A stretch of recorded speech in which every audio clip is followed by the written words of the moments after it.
Shanghai ताउन तंजीम अब तक तो एक अलामती किरदार ही अदा करती रही थी, लेकिन अब जो पैकेजेस का ऐलान हुआ है, आलमी बैंक और माली ताउन के जो ऐलानात हुए हैं, इसके बाद आप क्या समझते हैं, एक मौसर किरदार इसका सामने आ सकता है, आलमी इदारा बन सकता है?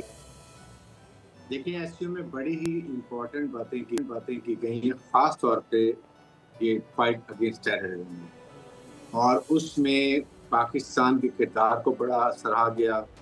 उन्होंने जाफर एक्सप्रेस में जो दहशतगर्दी उसकी कंडेमनेशन की, उसके बाद जो फुजार में स्कूल बस था उसके ऊपर बड़ी डिटेल बात उन्होंने की है कि ये बड़ी गलत बात हुई है, और साथ पाकिस्तान के मौक़िफ़ को ममनूअन उन्होंने उसको करारदाद में डाला।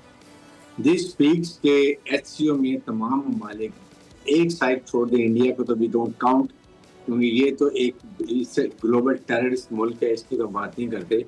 लेकिन इसके अलावा आपके सामने जितने सेंट्रल एशियन कंट्रीज हैं, चाइना, रशिया, और इससे जो आपके वहाँ पर वैसे अटेंड कर रहे थे, उन सब ने मिलके इस बात को एक्सेप्ट किया कि ये एक बहुत बड़ा खतरा है, उसको हम सब मिलके इसके खिलाफ हमें लड़ाई करनी चाहिए।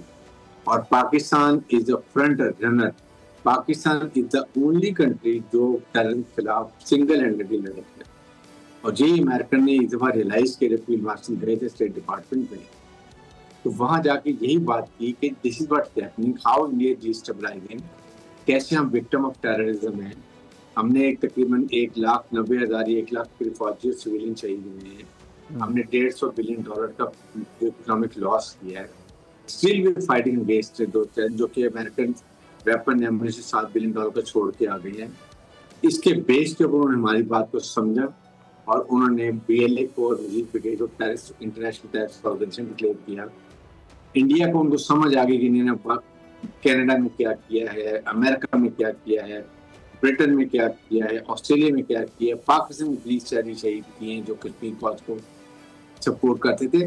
दैट मीन्स कि now American are in line with Pakistan, and I am very sure कि कोई कुछ अरसे के बाद हमें मिलिट्री सपोर्ट भी हमें APC और नाइट फाइटिंग कैपेबिलिटी और इम्प्रूव की जाए, बिकॉज उनको तो सारा वहाँ बना ही चीज़ मिल गई है। अफगान तालिबान को, KTP फॉरेस्ट को, उसके बाद ये जो BLF को, फिर इंडियन को तो भी बड़ा झटका लग गया है।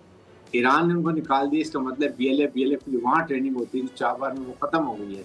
उधर से पाकिस्तान को अब एक मसला नहीं, अब ओनली अफगानिस्तान को अगर आप देखें तो चाइना, पाकिस्तान और अफगानिस्तान जो मीटिंग है फॉर्मेट की, वहाँ पर अब उनकी काफ़ी इम्प्रूवमेंट है। अभी वो इनको डिसआर्म भी कर रहे हैं, इनको गजनी की तरफ ईस्ट में भेज रहे हैं, निकाल रहे हैं, अफगानियों को भी वो डिसआर्म कर रहे हैं, बड़ी सख्ती कर रहे हैं, अरेस्ट करना शुरू कर दिए, क्योंकि ये सीट पैक अब अफगानिस्तान तक जा रहा है। तो आई थिंक ये काफ़ी पॉजिटिव स्टेप्स हैं with American support. I am sure कि पाकिस्तान अब हम इसको मौसर तरीके से कंट्रोल करना शुरू करेंगे, और 50-50, 70-70 लोगों को जो हम जिस तरीके से अब इनके तश्कीलों को मार रहे हैं जी, उससे भी इनकी कमर काफी टूट रही है। बिल्कुल आपने दुरुस्त फरमाया।